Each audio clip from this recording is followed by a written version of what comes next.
말씀을 가지고 그날이 오기 전에라는 주제로 이미 지난 1시간에 걸쳐서 말씀을 드렸고 오늘 계속해서 이어서 말씀을 드리려고 합니다. 그날이 오기 전에 그날이 무슨 날인가?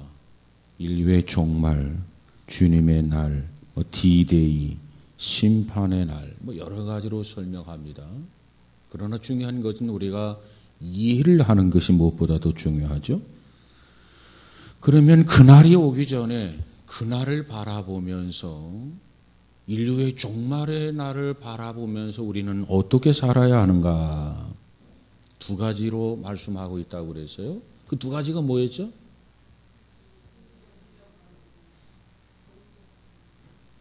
참, 수련회를 하면서 너무 좋아가지고 다 까먹었어 지금. 응? 인류의 종말, 마지막 날, D-Day, 그날을 바라보면서 우리는 어떻게 살아야 한다고 그랬죠? 첫 번째 기도해라. 오늘 본문에 기록되어 있잖아요. 내가 없는 걸 묻는 게 아니야. 오늘 본문에 보니까 만물의 마지막이 가까웠으니 그 만물의 마지막이 가까웠던 그날이 인류의 종말을 말하는 거 아닙니까? 예수님의 재림을 말하는 거 아닙니까? 그게 D-Day, 바로 그날 말하는 거 아니겠어요? 그러므로 너희는 어떻게? 정신을 차리고 근신하여 기도하라. 자, 하나는 이제 찾았어요. 그죠? 인류의 종말을 앞에 둔 우리들이, 예수님의 재림을 앞에 둔 우리들이, 심판의 날을 앞에 둔 우리들이 두 가지를 해야 된다. 첫 번째 뭐라? 기도해야 된다. 기도해야 된다. 정신을 차리고 근신하여 기도해라. 그 다음 몇 절이죠? 7절 그 다음이 몇 절이냐고. 뭘 그렇게 더위를 먹었나. 그 다음이 몇 절이라고요? 그 다음 절을 묻는 것은 그 다음 절에 답이 있다는 거야. 여러분이 이목을 좀 이렇게 집중하기 위해서 그 다음 절이 몇 절이죠 묻는 거란 말이에요. 그 다음 절이 몇 절이라고요? 8절 한번 읽어봅시다. 시작. 무엇보다도 뜨겁게 서로 사랑할지니 사랑은 허다한 죄를 덮느니라. 특별히 D-Day 그날이 오기 전에 우리는 어떻게 살아야 하는가? 주님의 재림을 기다리면서 우리는 어떻게 살아야 할 것인가? 인류 최후의 심판의 날이 다가오는데 그날을 바라보면서 우리는 어떻게 살아야 할 것인가? 첫 번째가 기도하라. 두 번째가 서로 사랑하라는 거예요. 정신 차리고 기도해라. 그리고 서로 사랑해라. 그래서 원하기는 오늘 이 말씀을 가지고 우리가 함께 말씀을 나눌 터인데 이것이 오늘 본문의 내용입니다. 이것이 본문의 말씀이에요. 그렇다고 한다면 우리 모두가 다 기도하고 사랑하는 성도가 되시기를 주의 이름으로 축복합니다.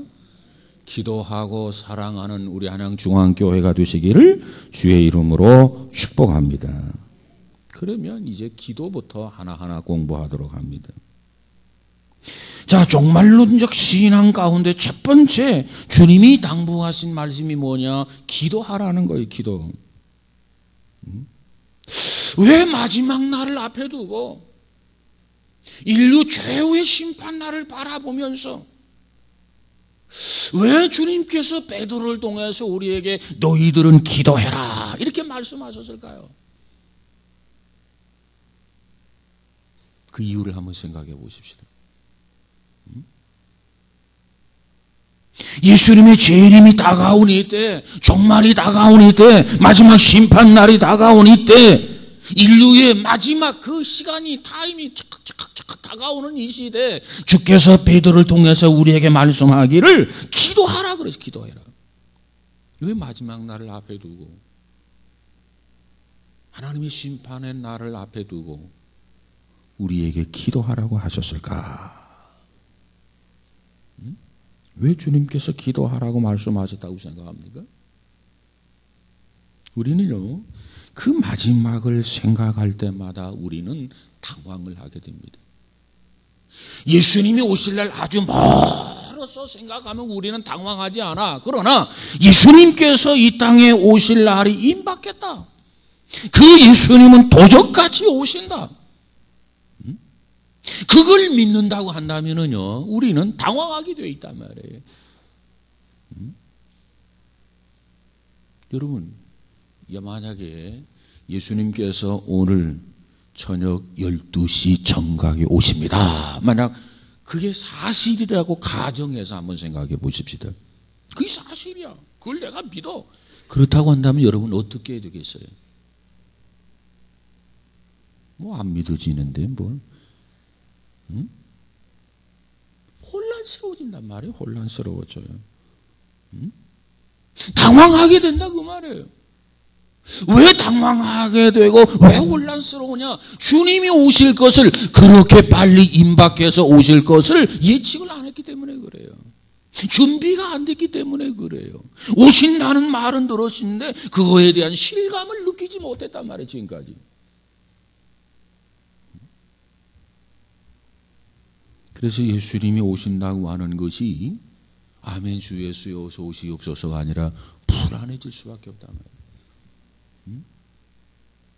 그래서 오늘 성경은 그처럼 불안한 모습, 당황하는 모습, 혼란스러운 모습, 우왕좌왕하는 모습, 그와 같은 모습은 주님을 맞이하는 태도가 아니라는 거예요. 자, 그러면 그날이 다가올수록 우리는 어떻게 살아야 할 것인가? 그날이 다가올수록 우리는 어떤 믿음을 가져야 할 것인가? 이것을 묻지 않을 수가 없어요. 여러분 어떻게 살아야 합니까?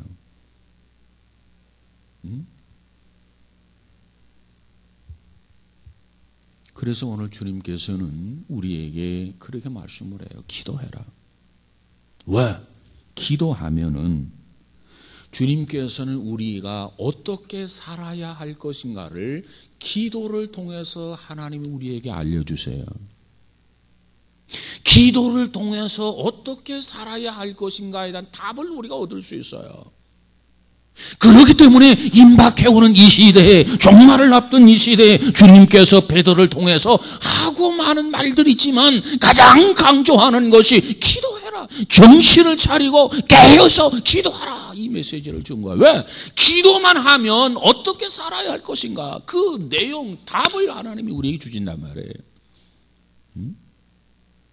그래서 기도가 중요한 거예요. 그래서 우리는 기도해야 돼요. 기도하지 아니하고는 하나님의 뜻을 분별할 수가 없어요. 기도하지 아니하고는 하나님을 기쁘시게 해드릴 수가 없어요. 여러분, 우리가 기도할 때 성경에 보면은 하나님께서 우리에게 가장 사실적인 방법으로 응답하시는 기도의 내용 한 가지가 있어요. 정말 우리가 기도할 때 하나님께서 사실적인 방법으로 응답하는 내용, 그게 뭐냐? 그 기도는 꼭 하나님이 들어주십니다. 그 기도 내용이 뭐냐? 그것은 바로 우리가 지혜를 구하는 거예요. 지혜를 구하는 것. 야고보서 1장 5절에 가서 보니까 너희 중에 누구든지 지혜가 부족하거든 모든 사람에게 후히 주시고 꾸짖지 아니하시는 하나님께 구하라. 그리하면 뭐하리라?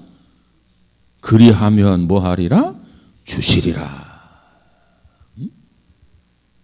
여러분, 하나님께서 많은 기도의 제목이 있지만 그 기도를 들으시기 원하지만 하나님께서 제일 기뻐하는 기도의 제목이 있어요. 그게 뭐냐면 지혜를 구하는 거예요. 우리가 하나님 앞에 지혜를 구하고 하나님은 우리에게 지혜를 주시고 그 사람의 삶의 내용, 형편, 처지에 따라서 하나님께서 지혜를 주신단 말이에요. 그가 어떤 사업을 경영하는가, 그가 어떤 직장에 종사하는가에 따라서 하나님은 그에게 적절한 지혜를 주신단 말이에요. 그래서 우리는 하나님 앞에 지혜를 구해야 돼요. 지혜. 모든 일에 지혜가 필요해요. 학생들은 공부하면서 지혜가 필요하고, 여러분 직장인은 직장 생활하면서도 지혜가 필요하고, 사업장을 경영하는 사람은 사업장을 경영하면서 지혜가 필요하고, 여러분, 지혜가 필요하지 않는 사람 누가 있습니까? 모든 사람이 다 지혜가 필요하단 말이에요. 그래서 너희 중에 누구든지 지혜가 부족하거든 모든 사람에게 후히 주시고 꾸짖지 아니하시는 하나님께 구하라. 그리하면 주시리라. 하나님의 말씀이에요. 여러분, 성경은요, 이 지혜를 구해서 놀라운 응답을 받았던 인물이 있어요. 정말 하나님 앞에 지혜를 구해서 대박이 터진 인물이 있단 말이에요. 그게 누구죠? 솔로몬이라는 사람이에요. 솔로몬. 여러분, 솔로몬을 보면서 왜 우리는 지혜를 구하지 않습니까?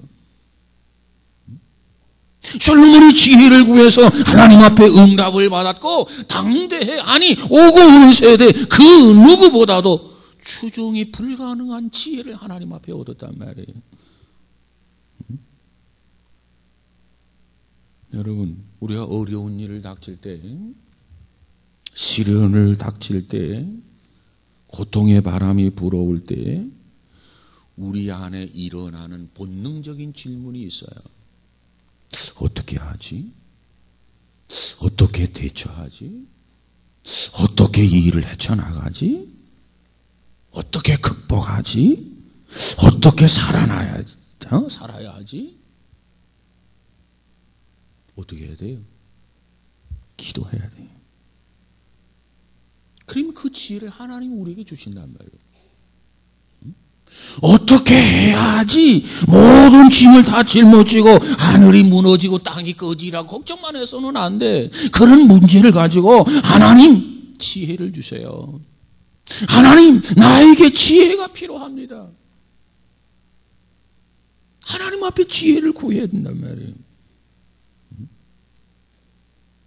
왜 우리가 기도해야 됩니까? 거룩해지기 위해서입니다.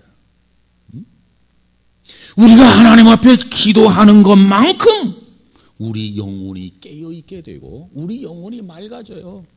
거룩해진단 말이에요. 기도하지 아니하면 우리 영혼이 깨어있지가 않아요. 기도하지 아니하면 우리 영혼이 맑지는 않아요. 거룩해질 수 없어요. 그런데 우리가 기도하면, 그리고 지혜를 구하면 우리가 깨어있게 돼요. 우리 영혼이 맑아지게 돼요. 거룩해지게 된단 말이에요. 하나님의 성품을 우리가 닮아가게 된다고 말이에요. 그래서 예수님께서 제자들에게 여러분 기도하라고 얼마나 강조했습니까? 예수님께서 제자들에게 마지막 남기고 한 말씀 메시지가 뭐냐면 기도하라는 거예요. 뭐 다른 거 없어요. 마태복음 26장 41절에서도 시험에 들지 않게 깨어있어 기도해라. 깨어서 기도하라는 거예요. 자, 그러면 우리는 이 말씀 속에서 기도의 자세를 가르쳐주고 있죠. 오늘 본문 4장 7절 다시 한번 읽어볼까요? 4장 7절 시작.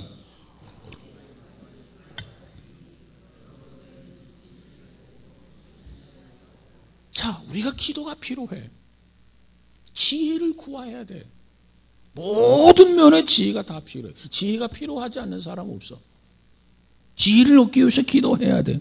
그러면 어떠한 태도로 기도해야 하는가? 오늘 여기서 그걸 강조해 주고 있죠. 어떠한 자세를 가지고 기도해야 할 것인가? 오늘 이 말씀에 보니까 기도의 자세를 어떻게 가라고 가르쳐 주고 있죠? 정신을 차리고. 지금 이 시대적 상황, 만물이 마지막이 가까웠으니까 그러므로 너는 정신을 바짝 차리고 기도해라. 기도의 자세를 말씀해 주고 있어요. 기도의 자세.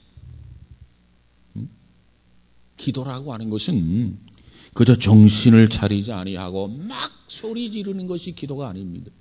그렇게 기도하지 말란 말이에요. 기도를 하되 어떻게 기도하라고요? 정신을 차리고 기도해라. 영어 성경에 보면 정신을 차리고라고 하는 이 말이 아주 흥미롭게 번역이 되어 있어요. 그 보니까 keep cool under any pressure. 그러니까 이 말의 의미는요, 어떠한 압력 하에서도 냉정하라. 어떤 환경, 어떤 여건, 어떤 장소에서도 정신을 바짝 차리고 기도하라, 그 말이에요. 속된 말로 사자 굴 속에 들어가서도 기도해라. 호랑이 굴 속에 들어가서도 기도해라. 그러면 정신을 차리고 기도하라고 하는데, 정신을 차린 상태, 어떻게 하는 것이 정신을 차린 상태고 어떻게 하는 것이 정신을 차리지 않은 상태인가? 성경은 분명히 말하기를 정신을 차린 상태, 그 상태를 유지하면서 기도하라고 말씀하고 있어요. 어떻게 하는 것이 정신을 차린 상태입니까? 그냥 기도하라고 말하지 아니하고 정신을 바짝 차린 상태로 기도하라, 그 말이에요.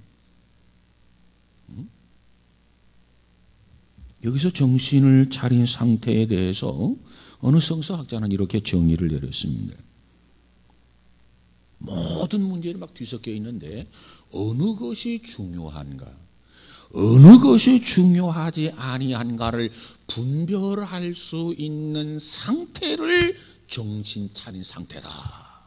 아무리 일이 많이 뒤집혔어도, 섞였어도, 뒤범벅이었어도 어느 것이 소중하고 어느 것이 덜 소중한가, 이 분별력을 가지고 있는 상태, 그 상태가 정신을 차린 상태라는 거예요. 무엇을 먼저 해야 하고 무엇을 나중에 해야 할는지 우선순위가 정해져 있는, 그런 정할 수 있는 그런 상태가 정신을 차린 상태라는 거예요. 기도할 때 정신을 바짝 차리고 기도하라는 겁니다. 위기가 왔어요. 어려움이 왔어요. 우왕좌왕해서는 안 돼요. 그 가운데서도 어떻게 처신해야 할 것인가, 어떻게 대처할 것인가, 하나님이 뭘 원하시는가, 하나님께서 뭘 원치 아니하시는가, 하나님 앞에 우리가 우선순위는 뭘부터 해야 하는가, 무엇이 소중하고 뭘 덜 소중한가 하는 것을 분별력을 잃어버리지 않는 상태, 그 상태를 정신을 차린 상태라는 거예요.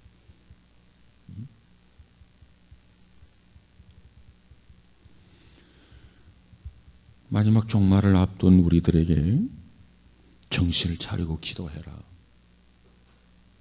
오늘 우리에게 주시는 메시지예요. 야, 아무개야, 정신을 바짝 차리고 기도해라. 오늘 많은 사람들이 너무나도 분주하고 너무나도 바빠. 하나님 앞에 예배 드리는 것조차도 잊어버릴 정도로 바빠. 기도 시간에 기도해야 할 시간도 없이 바빠. 그래가지고는 기도가 안 돼요.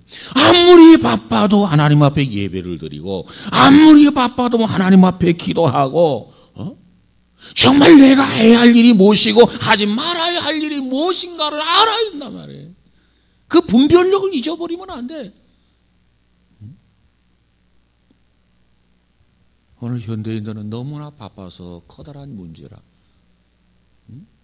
하나님 앞에 예배를 먼저 드려야 하는 건지, 안 드려도 되는 건지, 그걸 분별을 못한단 말이에요. 우선순위가 뒤죽박죽이란 말이에요. 이게 문제라. 그런 가운데서 그럴 수 있음에도 불구하고 내가 하나님 앞에 무엇을 먼저 해야 할 것인가, 신앙적으로 딱 분별할 수 있는 그것이 정신을 차린 상태입니다. 여러분, 우리가 현대인들이 굉장히 바쁘게 살아가는데, 바쁘다고 하지만 그 일이 과연 중요한 일인가 한번 생각해 볼 필요가 있어요. 바쁘기는 바쁜데 중요하지 않은 일로 바쁠 수 있단 말이에요. 그렇다면 어떻게 해야 됩니까? 중요한 일부터 해야죠.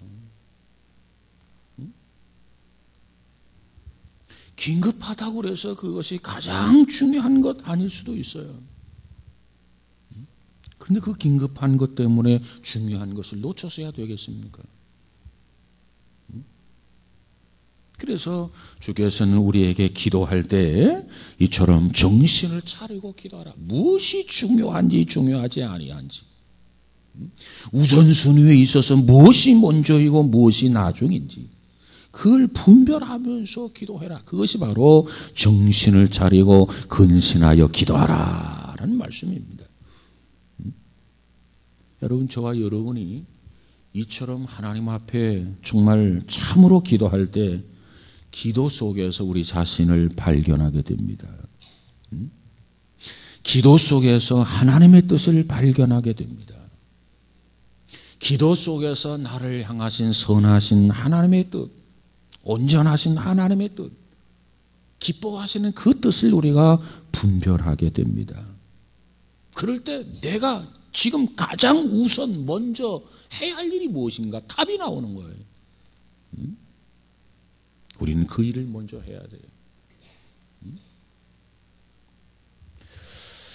여러분, 우리가 이와 같은 자세로 하나님 앞에 기도한다고 한다면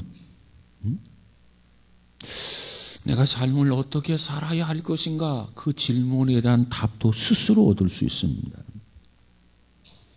내가 지금 무엇을 해야 할 것인가? 그 답도 스스로 얻을 수 있어요.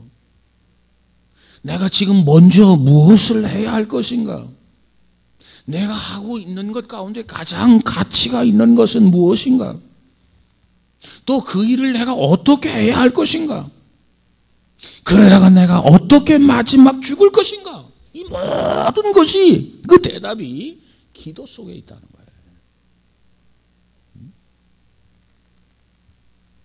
그래서 성경은 그렇게 이야기합니다. 만물의 마지막에 가까웠다. 그러므로 너희는 정신을 차리고 근신하여 기도해라.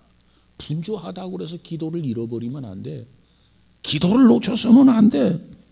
아무리 바빠도, 아무리 힘이 들어도, 아무리 어려워도 분별력을 잃어버리지 말고 기도해라, 그거예요. 그럴 때 주님을 맞이할 수 있다는 거예요. 유명한 종교개혁자 루터라고 하는 분이 이런 말을 했어요. 그의 말을 보면 오늘 우리의 말과 너무나도 다른 모습을 발견할 수 있죠. 루터가 말하기를 뭐라고 했느냐? 나는 너무나 바쁘다. 나는 너무나 바쁘다. 그래서 나는 더 기도해야만 하겠다. 이게 루터의 말이에요. 나는 너무나 바쁘다. 그래서 나는 더 기도해야만 하겠다. 우리하고 다르잖아요. 우리는 너무너무 바쁘다. 그러면서 뭐라고 말하죠? 기도할 시간조차도 없다. 이게 우리의 답이에요. 그런데 루터는 그러지 않았어요. 나는 너무나 바쁘다. 그래서 나는 더 기도해야만 하겠다. 왜 기도하지 않습니까? 목사님 말도 마시면 너무너무 바빠요. 눈코 뜰 새 없어요. 잘 시간도 없는데요. 기도는 뭐 그냥 기분 따라 해주는 것처럼 바쁘다는 거예요. 그 핑계, 이유, 구실, 그건 정답이 아니에요. 오답이에요, 오답. 너무너무 바쁘면 답이 뭐냐? 기도해야 한다는 거죠. 그래서 그 바쁜 일이 효과적인 일이 돼야 되고 보람된 일이어야 되고 축복된 일이 돼야 되지 않겠습니까? 눈코 뜰 새 없다고요? 그러면 그 모든 것이 헛것이 되지 않도록 더 기도해야 되지 않겠습니까? 열심히 땀 흘리고 열심히 수고하고 열심히 노력하는 그 모든 것들이 열매를 맺기 위해서는 기도해야 되지 않느냐 그 말이에요. 기도가 필요해요. 그래서 종말을 앞에 둔, 그리스도의 재림을 앞에 둔 이 시대에 디데이를 앞둔 이 시대 우리 신앙인들은 첫 번째 뭘 해라? 기도해라. 참 기도라고 하는 것은 아무리 강조해도 지나치지 않아요. 왜? 기도하지 않고는요 신앙생활을 할 수 없어요. 기도하지 않고는요 하나님을 기쁘게 할 수가 없어요. 기도하지 아니하고는요 그나마 있는 이 신앙을 지탱할 수가 없고 유지할 수, 뭐 성장 발전은 관두고 기도는 강조해도 과하지 않은 게 기도예요. 여러분, 그래서 오늘 본문에서도 예수님은 이 베드로를 통해서 종말 앞에 둔 너희들 정신을 꼬박 차리고 좀 기도해라. 어떻게 하려고 지금 기도하지 않느냐 말이야. 책망하는 모습을 우리는 여기서 볼 수 있습니다. 그 다음에 두 번째로 이 종말론적 신앙과 사랑에 대해서 생각해 보려고 합니다.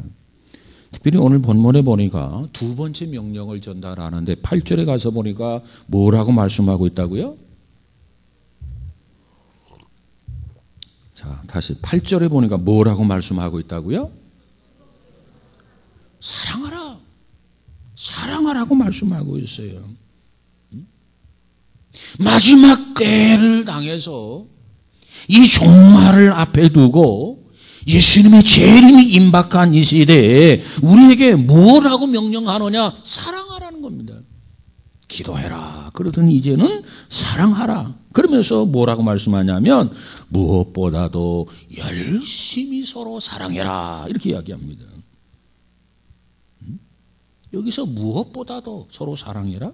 이게 무슨 뜻입니까? 우선순위에 있어서 제일 우선을 놓고 제일 먼저 뭘 하라? 사랑하라는 거예요. 이 명령입니다. 사랑해라. 무엇보다도 사랑해라. 이것저것 그것보다도 사랑해. 그 소리 아닙니까? 그러면서 말하기를 여기 보니까 열심으로 서로 사랑해라. 열심으로 사랑해라. 그럼 열심이라는 뜻이 뭘까? 열심. 이 열심이라고 하는 단어는요, 운동선수가 목표를 향해서 달립니다. 그리고 마지막 터치하는 그게 열심이라는 거예요. 마지막 목표까지 다 왔어요. 마지막 최선을 다해서 터치하는 그 순간 그 모습이 바로 열심이라는 거예요. 마지막이다. 중요한 시점이다. 하면서 터치하는 그것이 바로 열심이다. 여러분의 목표가 있어야 열심으로 사랑할 수 있는 거 아니겠어요? 사랑의 목표를 설정하세요. 그리고 열심히 젖먹던 힘까지 다해서 마지막 목표를 타치하는 그 열심, 그 열심을 가지고 서로 사랑해라 라고 하는 것이 본문에 주시는 내용입니다. 누구를 사랑해야 할까? 여러분 주변의 사람을 사랑해야 돼요.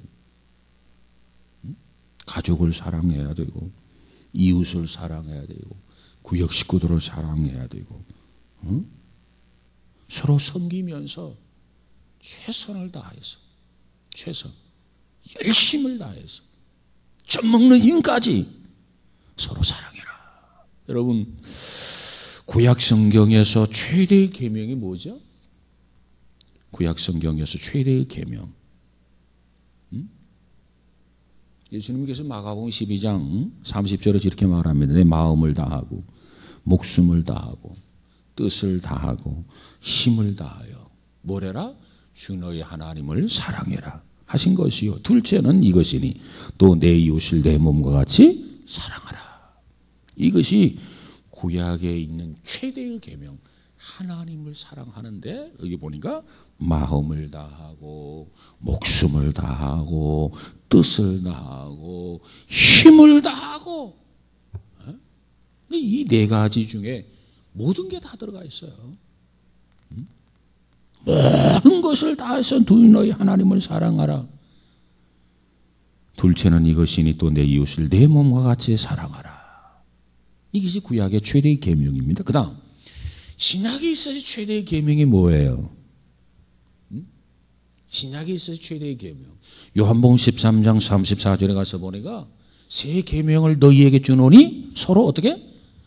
서로 사랑하라. 내가 너희를 사랑한 것 같이 너희도 서로 사랑하라.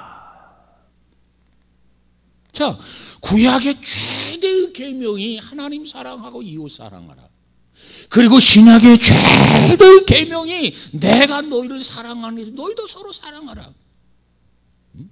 이 구약 성경과 이 신약 성경에서 그처럼 사랑할 것을 요구하고 있고 명령하고 있고 당부하고 있는데 어떻게 사랑하는 것이 사랑하는 것일까요? 어떻게 하는 것이 구체적으로 사랑하는 것일까요? 어떻게 사랑하는 것이 정말 사랑하는 거예요?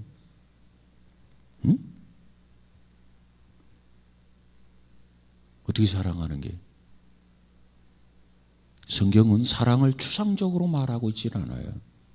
그냥 추상적으로 말하고 있다면 목사님 뭐 그렇게 하는 게 사랑하는 건 아닙니까? 뭐 이게 대답이 되겠죠. 그러나 성경은요 그렇게 추상적인 언어로 설명하고 있질 않아요. 이 사랑에 대해서 성경은 구체적으로 말하고 있단 말이에요. 구체적으로.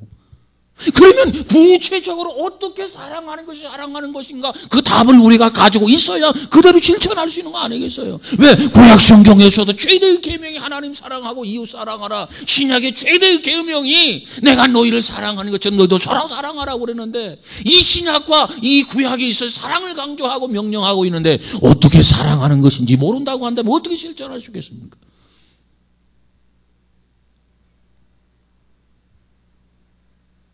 어떻게 사는 것이 사랑하는 거예요? 어떻게 사는 것이 사랑하며 사는 삶이에요? 오래 참는 거. 예, 사랑은 오래 참고 또 한마디씩 해봐. 내 몸을 사랑하듯이 이웃을 사랑한다. 자기 몸 소중한 줄 모르는 사람은요 이웃 사랑 못해요. 또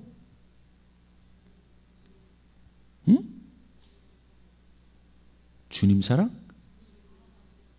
주님을 사랑하듯이. 너무 추상적이지 않아요? 우리 신앙인들은요 추상적 고백, 추상적 신앙이 너무 익숙해져 있어요. 그러니까 말 따로 행동 따로예요. 성경은 결코 그렇게 말하고 있지 않단 말이에요. 너희들 사랑하라 사랑하라 사랑하면 그 구절에 그 사랑이 무엇인가를 우리에게 구체적으로 설명해 주고 있어. 그러면 야 이거구나. 그리고 돌아서야 뭔가 실천할 수 있는 거 아니겠어요?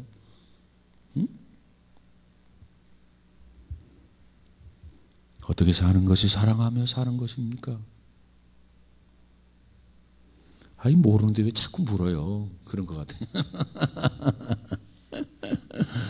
알 수 있으니까 내가 묻는 거예요.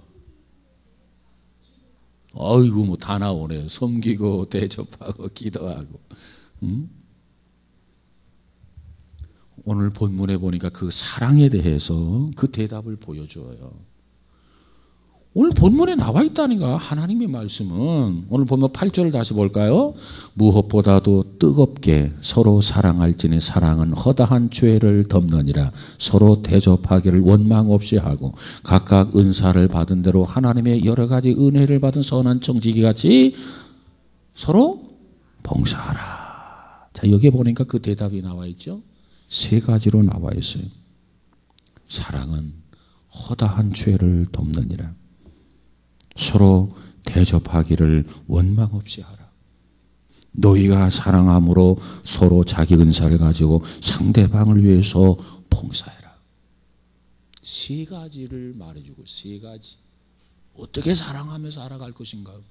어떻게 이 사랑을 실천할 것인가? 이 베드로를 통해서 세 가지를 우리에게 제시해 주고 있어요. 사랑은 허다한 죄를 덮는다.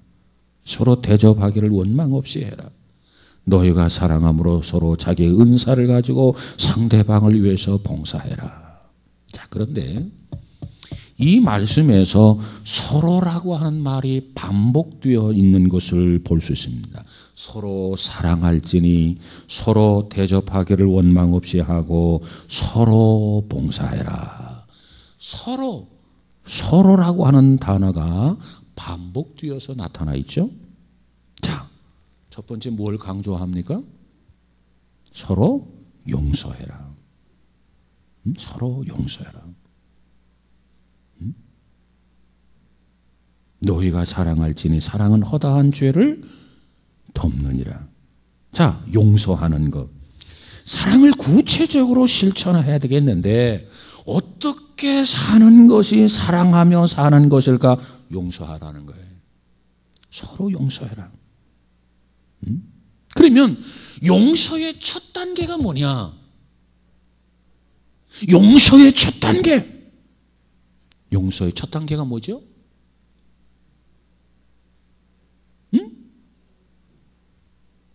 이 말씀 안에 있다니까. 용서해라. 서로 용서하라는 거예요.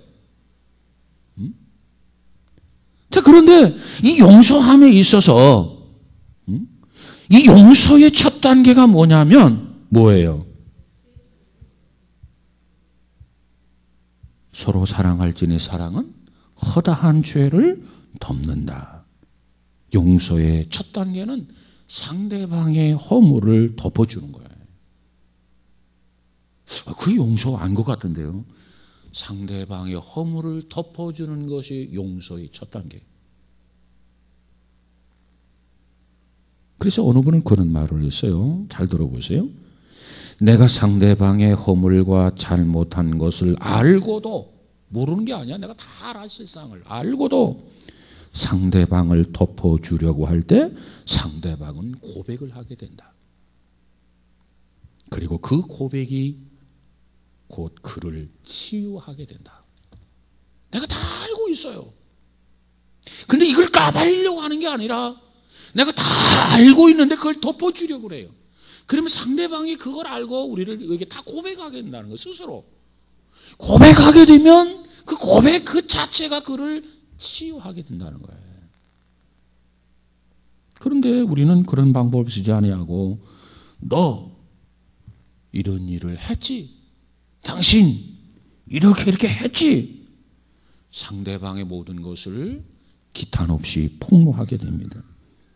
그러면 그 폭로를 통해서 상대방이 모멸감과 죄책감을 갖게 된다는 거예요.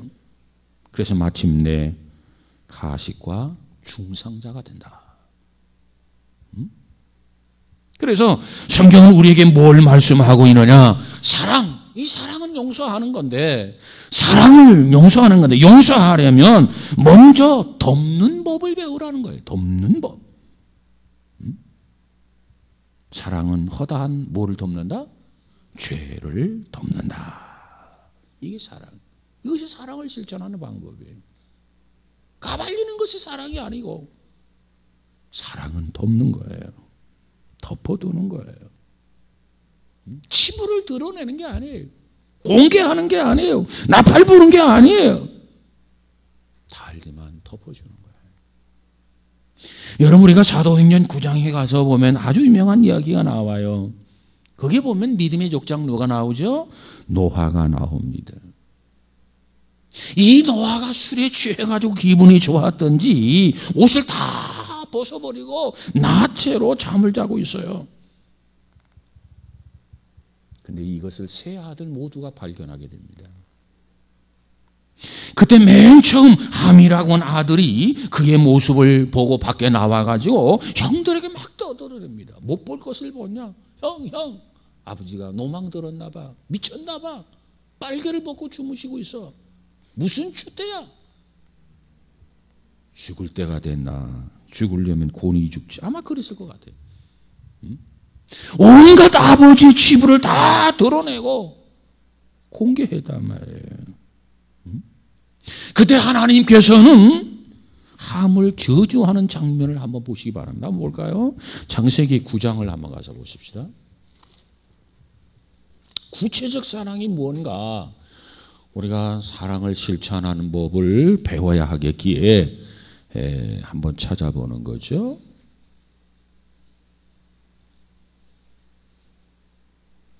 자, 25절을 한번 가서 볼까요? 25절. 20절부터 25절까지만 일단 보십시다. 20절부터 시작. 노아가 농사를 시작하여 포도나무를 심었더니 포도주를 마시고 취하여 그 장막 안에서 벌거벗은지라. 가나안의 아버지 함이 그의 아버지의 하체를 보고 밖으로 나가서 그의 두 형제에게 알림에 셈과 야벳의 옷을 가져다가 자기들의 어깨에 메고 뒷걸음쳐 들어가서 그들의 아버지의 하체를 덮었으며 그들이 얼굴을 돌이키고 그들의 아버지의 하체를 보지 아니하였더라. 노아가 술이 깨어 그의 작은 아들이 자기에게 행한 일을 알고 이에 이르되 가나하는 저주를 받아 그의 형제의 종들이 종이 되기를 원하노라. 함을 저주하는 내용 아닙니까? 그런데 두 아들 셈과 야벳이 있어요. 그도 역시 아버지 하체에 옷을 다 벗은 것을 함을 통해서 듣고, 그런데 하체를 보지 않기 위해서 등을 지고 뒷걸음질하면서 들어갔어요. 그리고 아버지 하체를 덮어주었어요. 그 사실을 노아가 다 깨닫게 되죠. 다 알았어요. 그리고 나서 26절. 자, 26절 한번 봅시다. 시작. 또 이르되 셈의 하나님 여호와를 찬송하려다 가나하는 셈의 종이 되고. 27절. 하나님이 야벳을 장대하게 하사 셈의 장막에 거하게 하시고 가나하는 그의 종이 되게 하시기를 원하노라. 하나님은 셈의 하나님이 될 것이다. 축복하는 장면이잖아요. 자, 이처럼 어떤 실수한 것, 어떤 그가 가지고 있는 죄, 이것을 공개하고 떠벌린 사람은 저주를 받았고, 그것을 이렇게 덮어주고 가리워주는 사람은 축복을 받았단 말이에요. 그렇다면 여러분은 어떠한 것을 선택하시겠습니까? 가려줘야죠. 덮어줘야죠. 사랑은 뭐냐? 용서하는 거다. 용서의 첫 계단이 뭐냐? 죄를 덮어주는 거다. 이것이 말씀이 우리에게 주시는 메시지입니다. 여러분, 우리 가운데 모자라지 않는 사람 누가 있어요? 실수하지 않는 사람 누가 있어요? 여러분, 오류를 범하지 않은 사람 누가 있습니까? 성경은 말하기를 모든 사람이 죄를 범하였음에 그래서요. 죄인 아닌 사람이 없다고 말해요. 어떤 상황 속에서든지 어떤 여건 속에서든지 우리에게는 다 실수와 허물이 있어요. 그래서 성경은 말하기를 의인은 없나니 하나도 없다. 깨닫는 자도 없고 하나님을 찾는 자도 없고 다 치우쳐 한 가지로 무익하게 되고 선을 행하는 자도 없나니 하나도 없도다. 그래서 우리 모두가 다 의로운 사람이 하나도 없다고 말해요. 잘나고 똑똑한 사람 하나도 없단 말이에요. 모두가 다 죄가 있고 다 실수가 있고 다 허물이 있고 다 단점이 있다고 말해요. 그런 가운데서 서로 사랑해라. 서로 용서해라. 서로 약점을 덮어줘라. 이것이 용서의 첫 단계라는 거예요. 그래서 우리가 바르게 살기 위해서는 용서하며 사는 법을 배워야 돼요. 용서하며 사는 법. 그 용서의 첫 단계가 뭐라고요? 허다한 죄를 덮는다. 덮어주는 거예요. 이 용서의 첫 단계예요. 특별히 말세가 되어갈수록 사랑이 메말라져 가게 될 것입니다. 그걸 주님께서 아시고 이 베드로를 통해서 말하기를 사랑하라고 말씀해요. 너희가 서로 사랑해라. 왜? 이 말세가 될수록 주님이 임박할수록 사랑이 메말라져 간다 그 말이에요. 인심이 각박해져 간다 그 말이에요. 자기중심, 개인주의 중심이 득세하게 된다 그 말이에요. 그렇기 때문에 이 시대에 따라서 너희들은 그러면 안 된다. 말세가 될수록 그날이 가까울수록 더더욱 서로 사랑해야 되고 서로의 단점, 서로의 죄 다 덮어줘야 된다. 이걸 강조해 주고 있는 거예요. 여러분, 다른 사람의 허물을 덮어가면서 살아가는 삶을 배울 수 있기를 주의 이름으로 축복합니다. 그것을 말세를 살아가는 성도들의 모습이어야 되고 신앙인의 자세가 되어져야 되겠다라고 하는 것이 오늘 본문의 내용입니다. 자, 오늘은 여기까지만 하고 다음 시간에 계속 이어서 하겠습니다. 기도합시다. 거룩하신 주님, 주의 재림이 임박한 이때 우리가 어떻게 살아야 할지 우왕좌왕할 때가 너무나도 많습니다. 또 주의 재림을 생각할 때 우리는 참 당황하고 두려움에 사로잡힐 때가 없지 않아 있습니다. 그러기에 주께서는 베드로를 통해서 정신을 차리고 기도해라. 분별력을 가지고 기도해라. 무엇이 옳은지 그른지 우선순위에 대해서 정확하게 분별하고 똑바로 기도하라고 말씀해 주셨고, 그러면 그때그때마다 하나님께서 지혜를 주실 것이요, 그 지혜를 통해서 충분히 해결하고 헤쳐나갈 수 있을 것이라고 하는 주님의 말씀입니다. 뿐만 아니라 말세가 다가오면 정말 사랑이 메말라져 가고 참 양심들이 다 무디어가는 이 시대가 된다고 말씀하셨습니다. 그래서 그런지 이제 부모 자식 간에도 형제 간에도 진정한 사랑 찾아보기가 어려워져가는 이때 주님은 우리에게 말씀하기를 서로 사랑해라. 사랑을 실천해라. 사랑을 실천하는 방법 중에 우선 용서해라. 용서하는 방법 중에 허물을 먼저 덮어주라. 주께서 우리에게 이와 같은 말씀들을 주시는데 이 구체적인 내용들을 통해서 우리가 사랑을 실천하고 주의 말씀을 쫓아 살아가는 우리 모두가 되어지게 하옵소서. 우리에게 깨달음이 부족하면 성령께서 친히 조명해 주셔서 이 말씀 한마디 한 말씀의 심오한 말씀이 우리 심령에 새겨지게 하시고 그 말씀을 붙들고 몸부림치며 살아갈 수 있는 귀한 경건한 성도들이 되어지게 하여 주옵소서. 이제 장마가 끝나고 무더운 여름철이 되었습니다. 특별히 이제 고온이 되어지게 될 터인데 특별히 건강 상하지 아니하도록 하나님께서 지켜주시고 강건함을 더하여 주옵소서. 무더운 여름철을 통해서 우리의 신앙이 나태해지거나 게을러지지 아니하도록 주께서 붙잡아 주시고 새 힘을 더하여 주옵소서. 주께서 오늘 또 우리에게 거룩한 성의를 지키게 하신 것 감사합니다. 출타한 주의 자녀들 어느 곳에 있든지 지켜주시고 붙들어 주시고 동행해 주시고 인도해 주셔서 무사히 가정과 교회로 돌아오도록 축복하여 주옵소서. 예수님 이름으로 기도하옵나이다. 아멘.